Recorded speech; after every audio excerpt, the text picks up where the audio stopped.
It's lights out! Now you want to get nuts! Come on! Let's get nuts.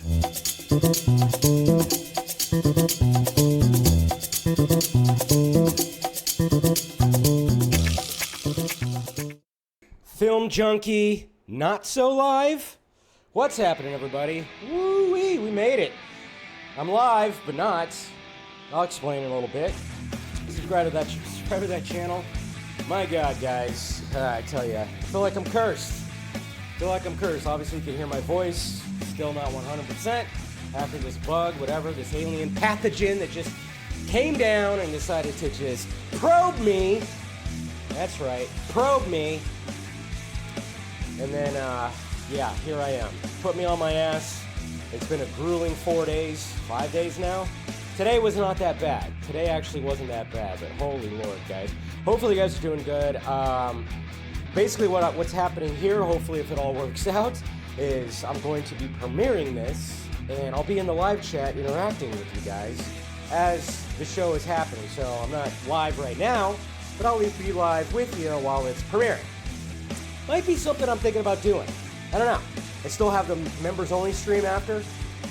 Maybe trying to change it up a little bit. Maybe have Wednesday's show be kind of like pre-recorded. That way it will relieve some because like I said, I stream twice, and sometimes I'm sitting there looking at the time and going, Jesus, I got DC Fanimated to go to. So I'm like, and we can only do it on Wednesday. So I don't know. Of course, we're not doing DC Fanimated tonight. So anyways, guys, thank you for sticking with me and everything. Hopefully you guys watched my first reaction.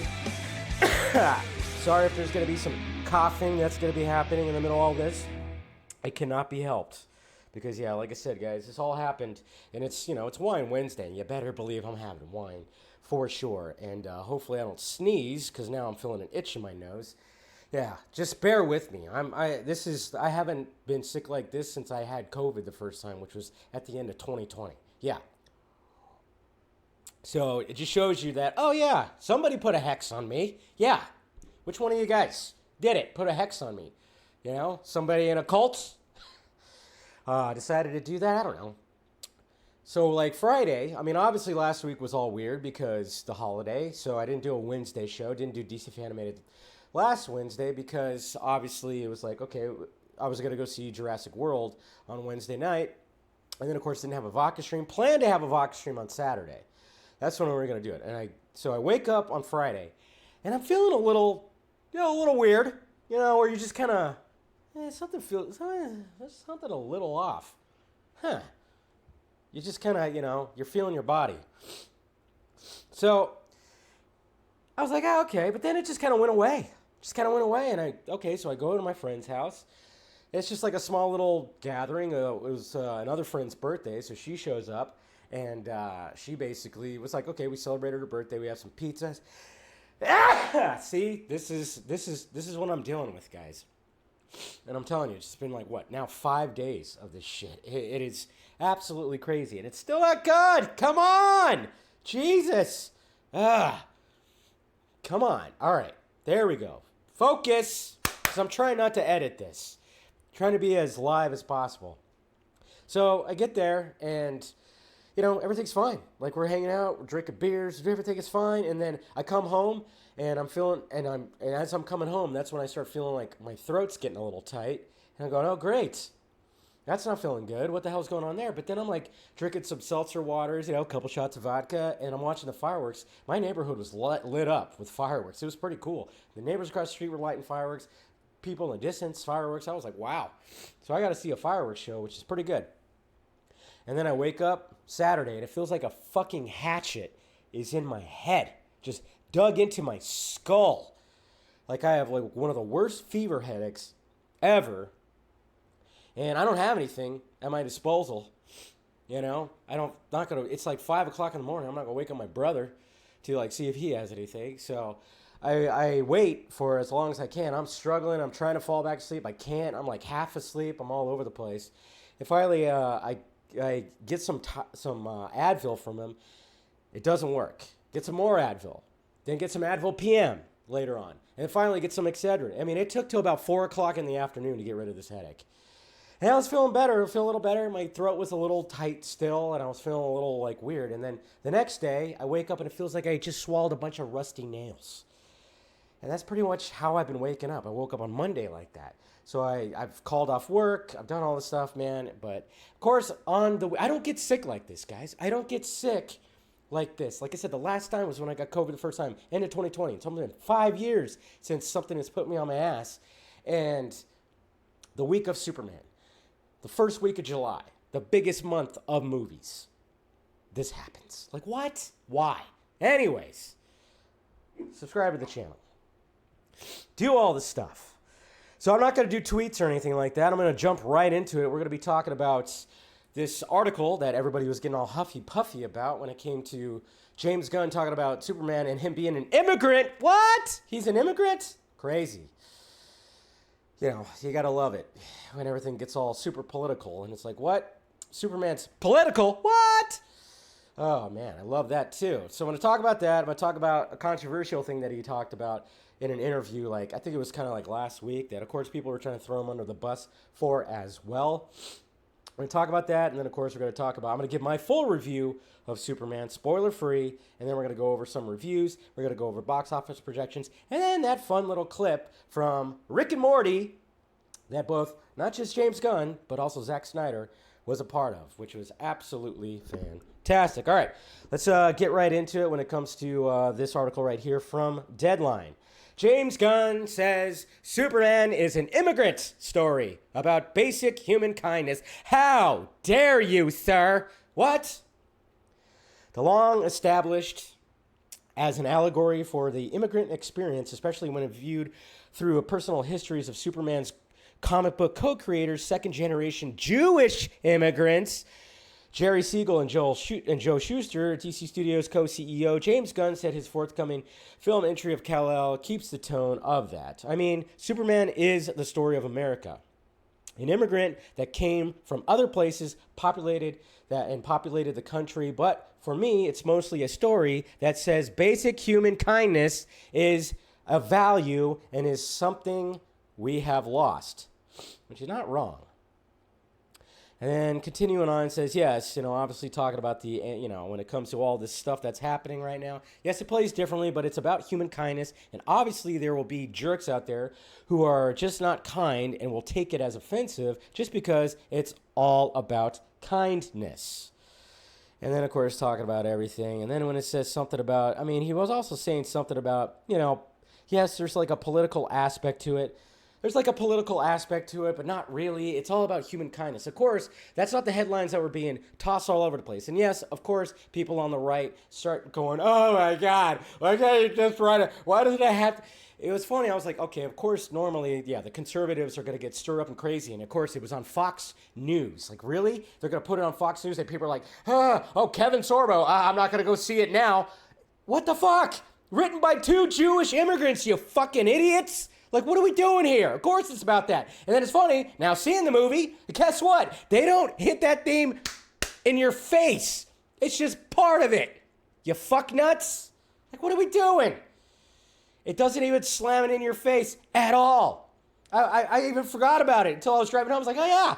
It wasn't like always in the face, like, I'm an immigrant, I'm coming here from, it wasn't like that. So relax, conservatives. It's okay. It's okay. All right? I don't think that Trump would be stupid enough and ICE would be stupid enough to try to deport Superman. Get him out of here. Okay, I don't like his curly cute hair. You just come out his spangly outfit, underwear on the outside. What are we doing? Yeah. No. Relax. Really stupid. And political, too, is kind of funny, too, because obviously the people who hate James Gunn, the Snyder side that really hates James Gunn, of course, they were going to town with it because, obviously Zack he's always said that, too. Oh, yeah, it's an immigrant story. But, of course, when Zack does it, it's okay. He does it differently, because they cannot give any kind of little praise at all to James Gunn. Okay, it doesn't matter. So naturally, and then I saw people too, and these are the Snyder fans that are quietly judging all this, the ones that I've talked about that kind of like got their arms crossed. They're not loud, but they got their arms crossed, and they're just like looking like, I don't know about that. Those kind of Snyder fans. I mean, I literally somebody was just like, oh no, don't make it about politics. It should never be political. And I'm like, dude, BVS is considered a political thriller.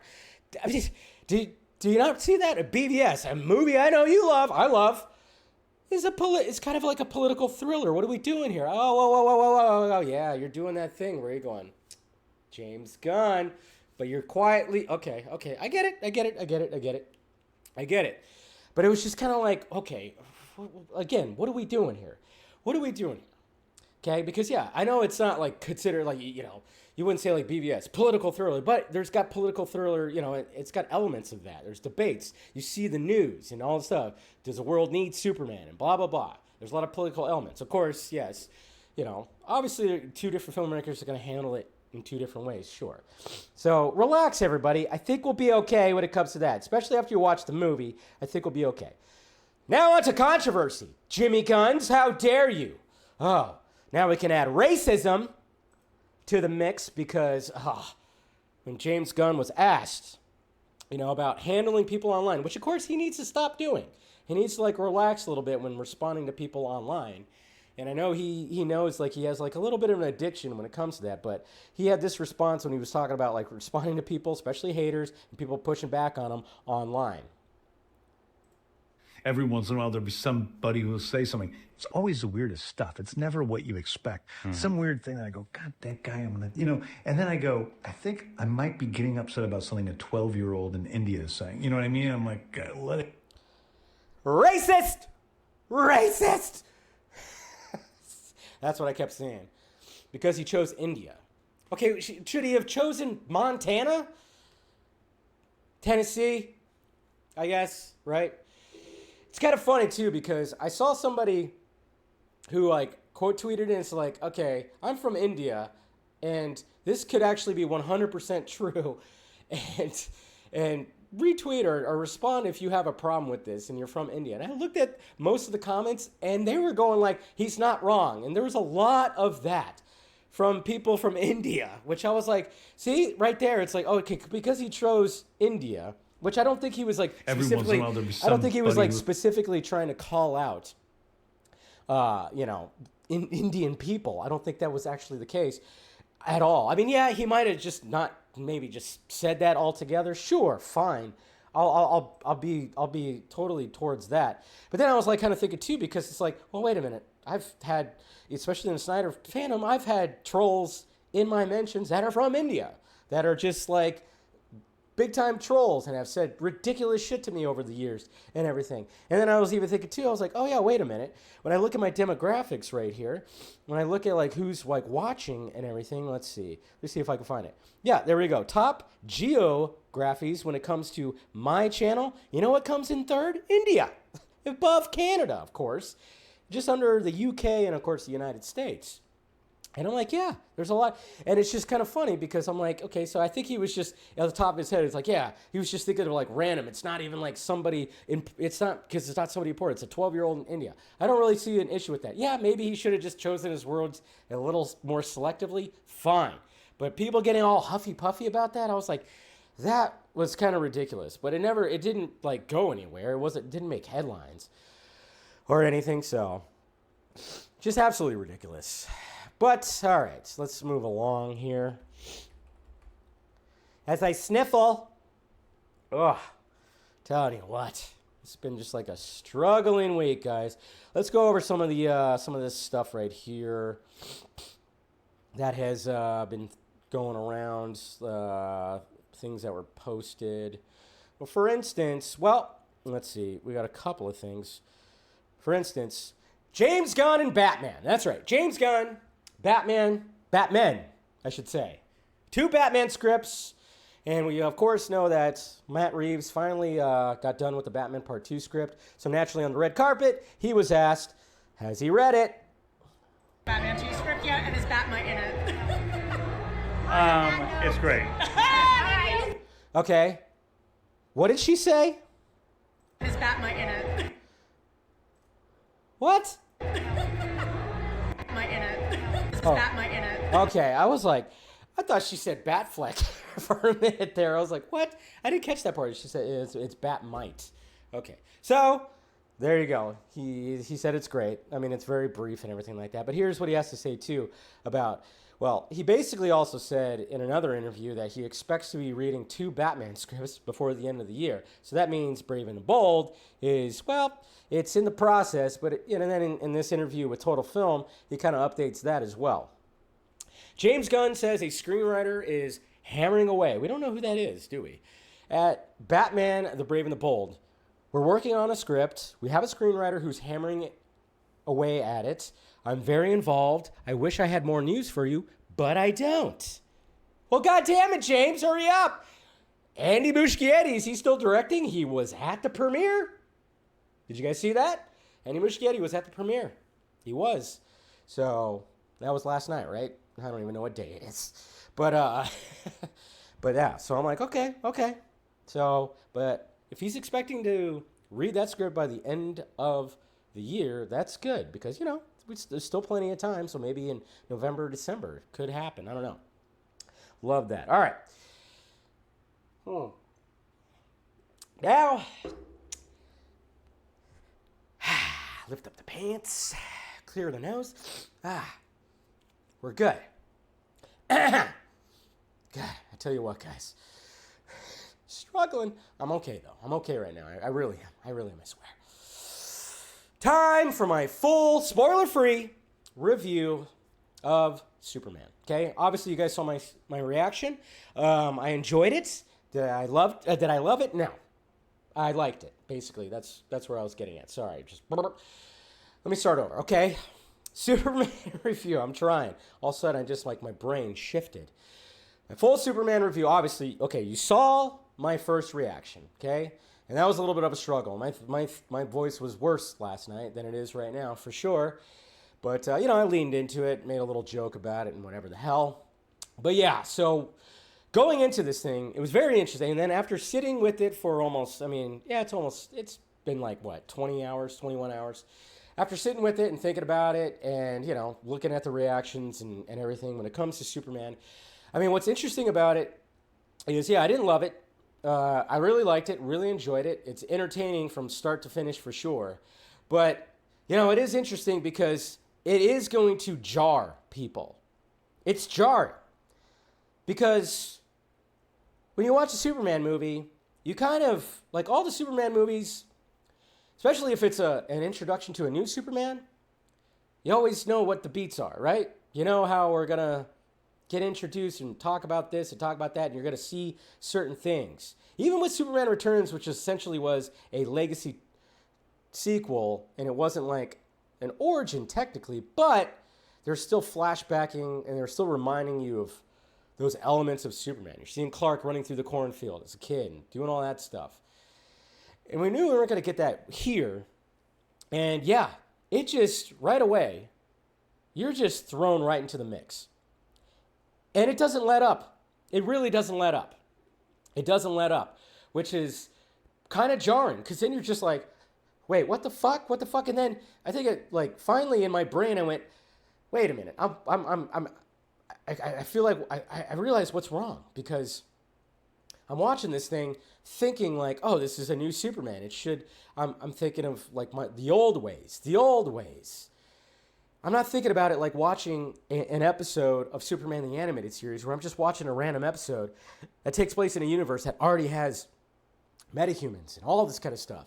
I'm not thinking about it like that, even though that's what I was wanting to go into like that. But I resorted back to the old, and I think that's people are not gonna like it. People are definitely not gonna like how jarring that is and how it's just, you're just, what? We're just right in the thick of just what? I can totally see why people wouldn't even like that. I'm not even saying like the dumbass fucking, haters out there. I'm not even talking about that.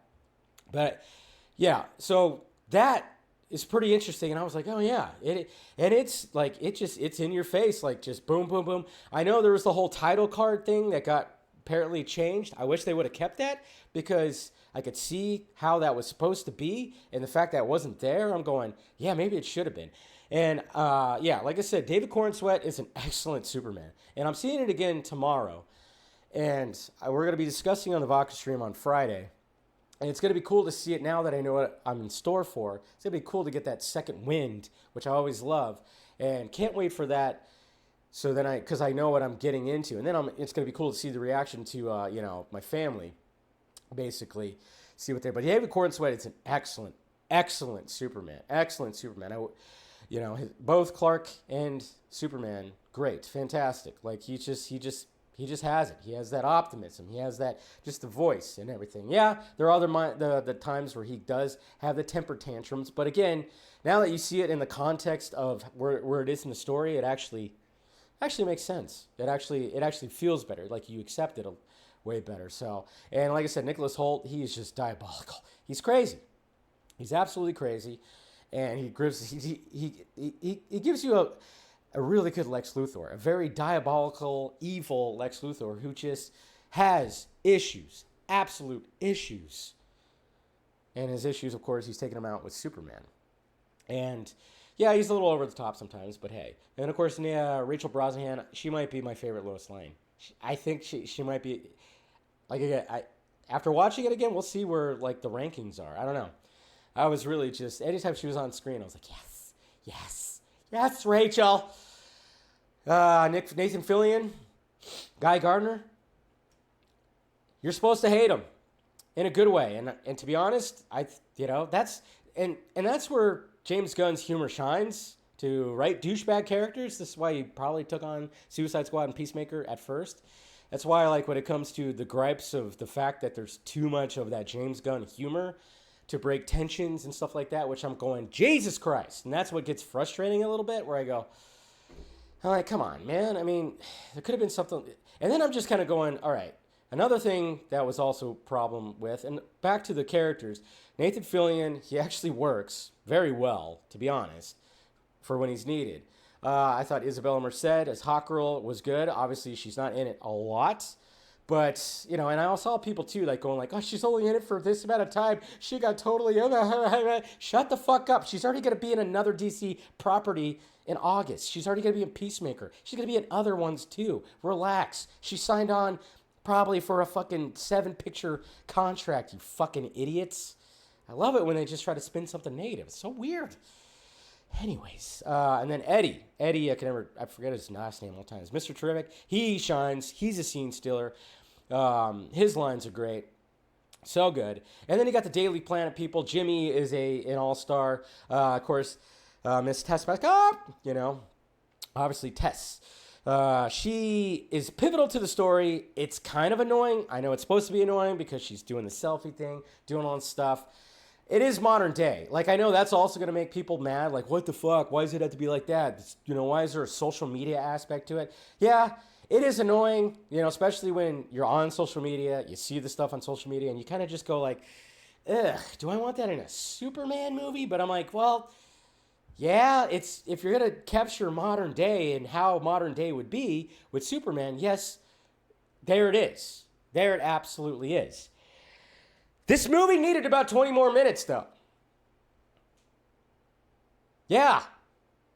And it makes me wonder if there is going to be a Gunn cut, which is interesting. Did he want it to be a tight 2 hours? Because, yeah, I think because like I said, maybe some of the more tension scenes, dramatic scenes, the more fleshed out scenes, like maybe more scenes with the Daily Planet characters, because I don't think they were in it enough, and some other things too, like getting to know the engineer a little bit more. I don't know. Maybe they were in a longer version. That's what's going to be interesting. If there's going to be something like that, I don't know. But I think a lot of people are going to have a little issue because, as opposed to trying to bring Superman into the real world, this is like that whole thing with Matt Reeves. Like what Christopher Nolan did was bring Batman into the real world, but Matt Reeves brought you into Batman's world. So there was like a level of grounded reality, but it's like bringing reality into the Batman world, I guess you could say. And this is almost like that with Superman. It's like trying to bring reality in Superman's world, but it's not quite there because look at how people are dressed. Look at how the city looks. Look at how things are. You know, there's like there's this technology that's out there. There's I don't know, there's certain things, there's a vintage quality, a retro quality to it, but there's just Superman doing things and fantastical things and fantasy elements. You got kaijus, you got, you know, things ripping into the, you know, space-time continuum and shit like that. I don't know, but yeah, like I said, it's an enjoyable from start to finish. It's just a little jarring, and it's a little too much goofiness. And yeah, there's some times where you just roll your eyes. Some things are like predictable, but overall, it's a good time. It's a good time at the movies. But yeah, I'm gonna probably do maybe maybe on Fridays, Vodka stream. I'll do like a whole second viewing review or something like that.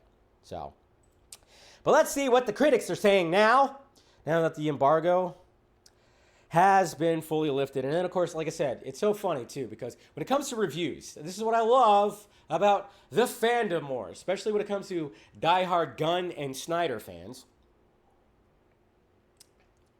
If you're a critic and you really like the movie or love the movie, whatever it was, a Snyder fan will likely call you a paid WB shill.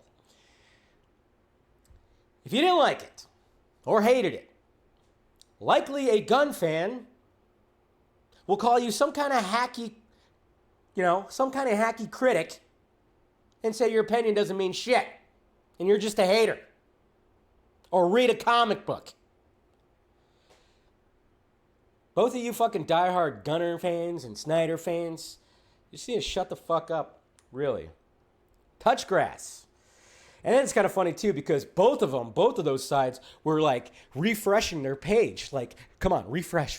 They were waiting. They were waiting for their queen. Their queen. Oh, their queen. Is it going to work? Do I have it? Hold on. Yeah. Their queen. Yeah, you know what I'm talking about. They were waiting for their queen, Grace Randolph, to give her review. Because she's been kind of critical. And, of course, one side was supremely disappointed, and that was the Snyder fandom side, because she actually really, really liked it. And then I kept seeing, like, this screenshot of, like, a bunch of others that basically, like, was like a cut and paste of her same review, her same tweet.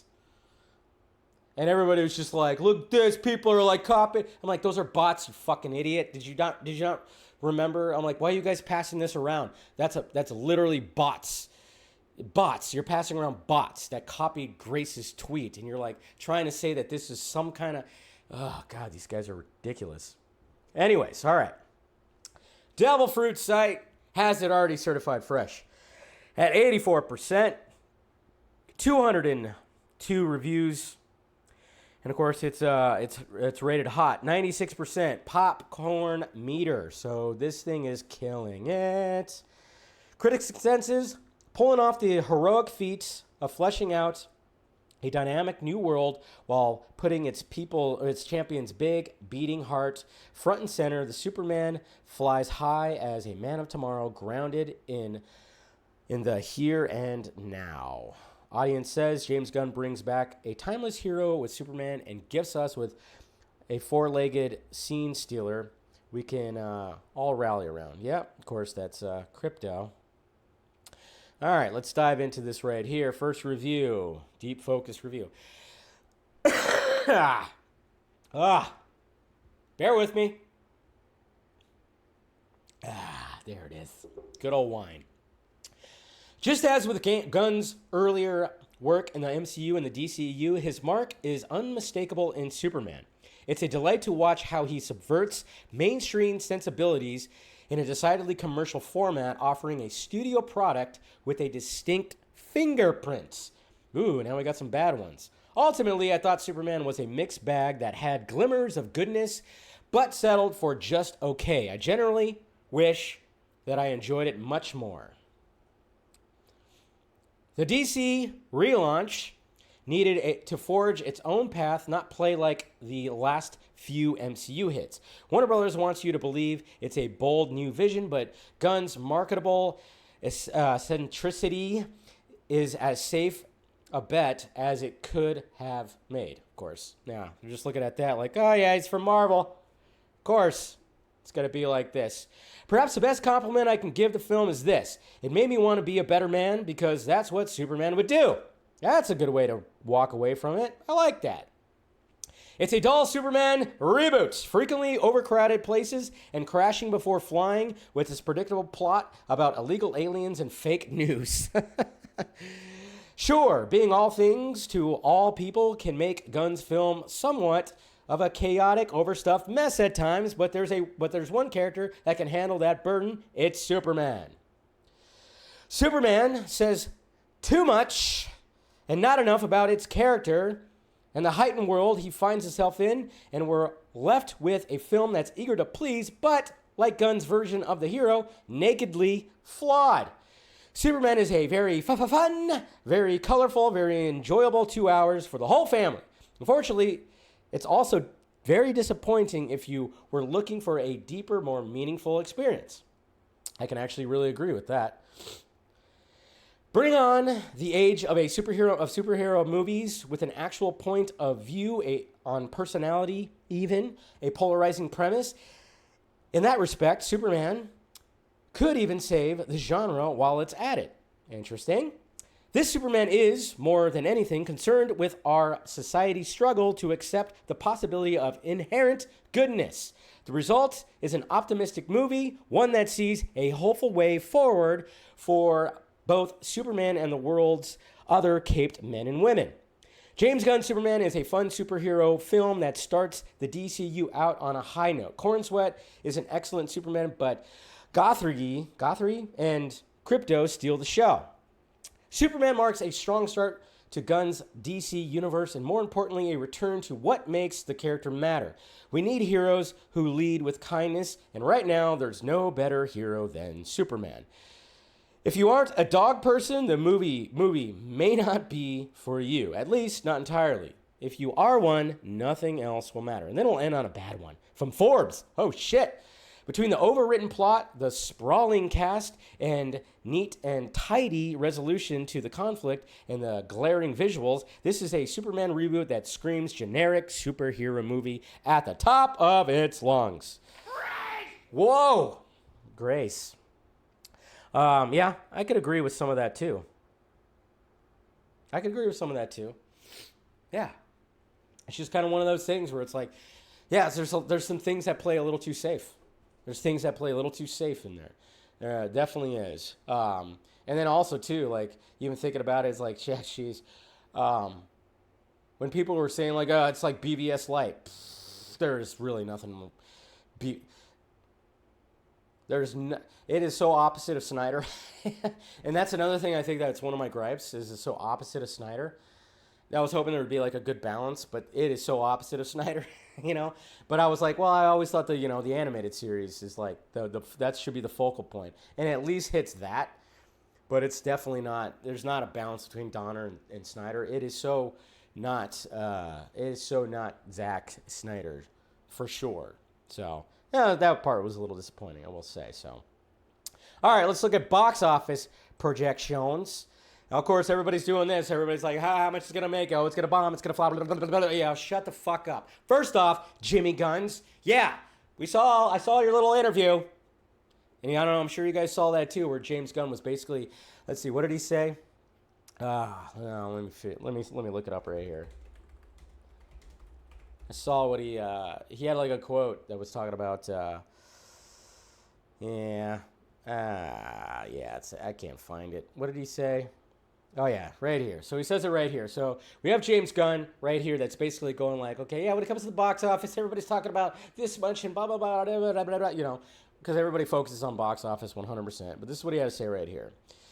This is not the riskiest endeavor in the world. Is there something writing on it? Yeah, but it's not as big as people make it out to be. They hear these numbers that the movie's only going to be successful if it makes $700 million or something, and it's just not complete, and it's just complete and utter nonsense. It doesn't need to be as big of a situation as people are saying. Well, it kind of does, Jimmy Guns, but also it doesn't. And let me explain. Because we've talked about this. We talked about this on the Vox stream. And I know, William, Sci-Fi Center, he's hit this a lot too when it comes to this. Because you guys, I mean, everybody's, of course, obviously there's going to be a goalpost that's going to be, there's certain, like, Snyder fans are going to fucking move the goalpost. And they think that this movie has to make like $1.72 billion in order for it to be a success. But, the goalpost will be just moved. I mean, the goalpost is going to be on the fucking freeway outside the stadium, for God's sakes. But no, it's just like, so obviously they said now that the reported budget is like 200 million. Obviously it was 225. I don't know what the fuck it is. But again, you times it by 2.5 to 3, and all this stuff. Of course, they put a lot in the marketing, but then, of course, you can incorporate that already because that's why you do the equation, because you don't know the marketing budget and all that stuff. Anyways, but, about 675 to 700, that's where it's supposed to be like breaking even. But at the same time, if it crosses just $500 million, that's showing like a mark of success nowadays in 2025 with all these superhero movies that have been out there and the way that things have been coming off COVID and all that stuff, and the fact that it's the start of a new universe because, yes, back in 2008, those movies were not huge movies, but it was starting off something great. So, but if you see the potential of growth, yes, it's like an investment. It's an investment. So sorry to the people that think it's going to flop. It's not going to flop. Yeah, it could underperform, but even underperforming will be performing where they're, popping the bottles of champagne and saying, hey, we're continuing. And they are continuing. Sorry to say it to you guys. I know there's going to be another campaign on July 11th because Henry Cavill is waiting, sitting by his computer in his tank top, playing games, not working on any other movies or, the fact that he's got a new child or anything like that. He's waiting for the fans to come together to get him back into the blue and red tights. Yeah, there's a whole campaign that's happening on Friday.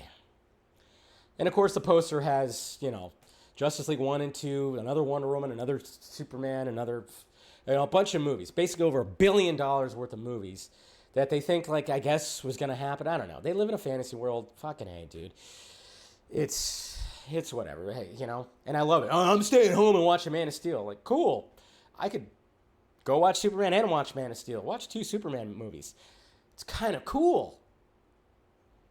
That's just me. So box office projections, whatever the fuck, but we got Box Office Pro right here, and of course it's been jumping all over the place, but right now when it comes to domestic and for Superman's box office projections, 115 plus. So it says 135, 115 right here when it comes, according to Box Office Pro. So yeah, it's a lot of, I don't know exactly, they're basing it off a lot of things. Yeah. It doesn't sound like the worst thing. And then it even says that, when it comes to the second week of Jurassic World Rebirth, 35 to 45 million.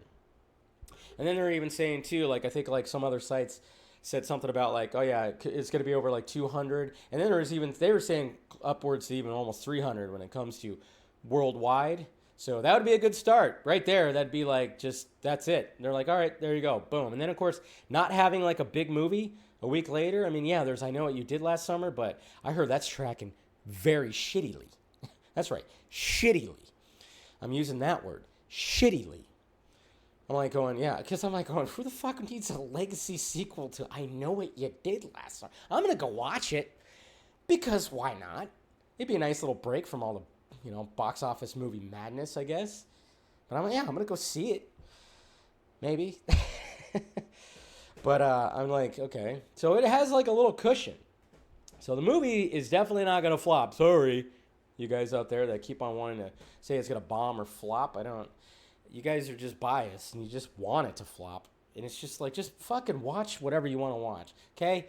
If this DC's not for you, I'm sorry. I don't know what to do. I don't know what to tell you.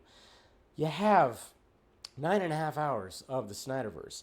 And if you want to include Wonder Woman in the mix, hey, that's another 2 hours. 2 hours or so. So, Jesus Christ. And even if you want to incorporate Aquaman. Some people do, some people don't. It's weird. It's like Aquaman kind of is the Snyderverse, but not. I don't know. People like want to like say it is, but not. They'll claim it because they made $1 billion. I've seen that. But they won't claim it when you start like going, well, what about when he says this? Or what about that joke? Yeah, they use it to their own narratives, I guess you could say. So it's just funny stuff. So the movie's going to do well, basically. Okay? The DCU is here to stay right now. They ain't going to fucking close the book on it, writing on all this right here. Okay? And if it doesn't end up, beating BVS, that's what it'll be. It could beat Man of Steel, but it might not beat BVS. So, of course, naturally, that's a goalpost. Sure, but I don't know. It's crazy, but... And then lastly, guys, let's see here. Lastly, Rick and Morty. Who saw this coming? Well, this is great right here because I'm like, perfect. I wake up the other morning, I was like, oh shit. Is this real? Like, or did somebody make this? Is this on a YouTube channel? What are we doing here? I'm seeing cartoon drawings of James Gunn and Zack Snyder. I'm like, no. And then all of a sudden it's like playing out. I'm like, are they really? Holy shit, they're actually voicing? What? This is insane. So here it is right here, just in case you didn't see it. Extra creatine, please. Yo, James Gunn. Oh, hi, Zack Snyder. Just saw your new cut of Superman, and word of advice, he's the man of steel, not the man of conversation. Okay. Do more shots of him punching, and here is a secret move. Start the punch at regular speed, and then you're gonna ramp it down. It's not a fucking secret! I'm sorry, Zack Snyder. I shouldn't be lashing out at you. Your biceps are the size of my head. Yes, but so is my heart. What's going on with you? Some fan of the Velocity franchise got onto the lot today. He used a portal and he just... Zack, we're not losing touch with the audience, are we? I mean, I gave notes on the goddamn Count Chocula movie this morning. Was the portal green? That's Rick Sanchez, Gunner. That's the guy that sealed Nolan in the giant bookcase to quote-unquote punish him for Interstellar. He doesn't represent real fans. He's just the smartest man in the universe. Don't sweat it. He can't do what we do. Probably. Gonna go crush some weights. One day you're gonna wish you hit the gym like I do, James Gunn.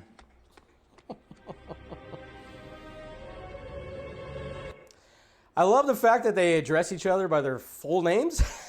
And I love the fact, the creatine thing was hilarious. Extra creatine, please. And then he's got Deborah. It's got Deborah. Tattoo of Deborah right there, which is great. Just absolutely great. That is fantastic. Now we know why they got together.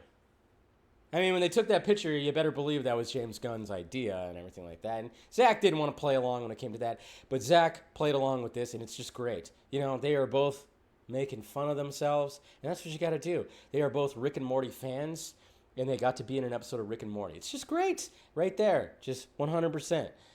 Like leaning into it. Zack was game. Again, when it comes to stupid fandom wars and all this stuff, and everybody on the Zack Snyder fandom and the James Gunn fandom, the diehards that hate the opposite, you guys can go fucking shut the... Yeah. Okay? Stop it. Again, it's not like they're having dinner every fucking weekend with their wives and stuff, or they're calling each other up, or they're in a text group or something like that. No. Okay? They're the guys, and they know that they're the guys, and they know what is happening online, and blah, blah, blah, blah, blah. And Zack's having fun with this now. And you better believe that Zack is having so much fun that when he goes in and records this, and then he can just walk out, he goes, okay, now I'm just walking out, and I'm going to go work on a passion project of mine. Maybe something small. And then I got my UFC movie coming out. While James Gunn he's got a Superman movie coming out. It's a lot of pressure. I've been there. And he's got a whole fucking DC studios and a whole universe. I get to go make a movie I like to make. Of course, his more diehard fans would want him to not do that and to be where James Gunn is because they are selfish, spoiled little brats. But hilarious. Zack is having so much fun. So much fun. You could hear it in his voice. He got to be in Rick and Morty. And he got to make fun of himself and make fun of James Gunn. I mean, come on! Ah! It's fucking fantastic, guys. It's fucking fantastic. You just gotta love that. Ah. All right. Well, let's see. Was there anything else? Let's, before we wrap it up here. Yeah, we got a couple more. Hey, we got a behind the scenes. David Cornsweet when they were filming up there. He was petting a dog. What was that dog? David Cornsweet meeting Clark, the super dog, while filming and followed Bard. So that's pretty sweet. That's sweet. Let's see, what else? What else is coming out? Yeah, some other behind-the-scenes images. It's whatever. It's fine. It's fine. Not even going to do that. James Gunn posted this right here. There's a book called Maxwell Lord, Past, Present, and Future by Laura Cheney. I don't know if I want to read that. I don't like what his face looks like. Ugh. Ugh. Nothing against Sean Gunn. Just being a douche. Let's see. We got some more behind the scenes. I'm just looking at DC Film News right here. There's good old Clark. Said David Cornsweet is just, he totally is awesome. It's Clark and Superman. There's a group shot right there. Fantastic. And of course we got Clark and Lois right there. Their chemistry together is just so fucking good too, by the way. So good. Then we got this behind-the-scenes image from Superman that is pretty damn interesting. It's when, of course, he's fighting Ultraman and the Engineer in the baseball stadium for the Meteors. And, we got David Cornsweet, making a funny face, basically. And then we got the Engineer, what's her name? Maria Gabriela. She's on the ground. And he's, that's just a funny-looking face. He's looking pretty creepy. Pretty interesting. I mean, that doesn't even look like David Cornsweet. It even looks like whoever shot that made him look skinnier. It's kind of interesting. But I'm going like, Jesus Christ, where is her fist? Her fist is about to be, what the hell? Watch that fist right there. That is a married man. Fist is getting a little too close to the bulge right there, huh? All right. Well, so there's pretty much that. That's it, guys. All right. So, like I said, hopefully this works. Hopefully, like I said, I'm going to be premiering this, and I'll be right there in the chat with everybody, so we'll be interacting and everything. So thank you guys for bearing, with me. Like I said, this might be a thing I might be doing on Wednesday where I just pre-record the show, keep it short, I don't know, and then, still premiere it and still have fun in the chat, like as if it is a live show. I don't know. We'll see. Just something else to think about. Hit that like, thumbs up. Subscribe to the channel, do all the things like I said. Friday will be a full-on, 100% panel discussion of Superman. Spoilers galore. So be prepared for that. I'll see you guys there. Thank you guys for spending some time with me. Love ya. Talk to you later.